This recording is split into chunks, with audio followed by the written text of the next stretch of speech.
حضرت علی رضی اللہ عنہ نے فرمایا کہ انسان کے اندر عقل پائے جانے کی 6 نشانیاں ہیں۔ پہلی، غصے کے وقت بردباری کا مظاہرہ کرتا ہے۔ دوسری، خوف کے وقت صبر کرتا ہے۔ تیسری، مالداری کے وقت میانہ روی سے کام لیتا ہے۔ چوتھی، ہر حال میں تقوی اختیار کرتا ہے۔ پانچویں، صلہ رحمی کرتا ہے۔ اور چھٹی، لڑائی جھگڑے سے اجتناب کرتا ہے۔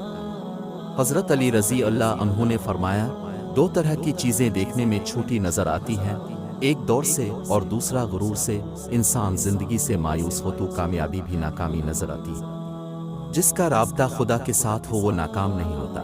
ناکام وہ ہوتا جس کی امیدیں دنیا سے وابستہ ہوں۔ جو تمہیں غم کی شدت میں یاد آئے تو سمجھ لو کہ وہ تم سے محبت کرتا ہے۔ مومن کا سب سے اچھا عمل یہ ہے کہ وہ دوسروں کی غلطیوں کو نظر انداز کر دے۔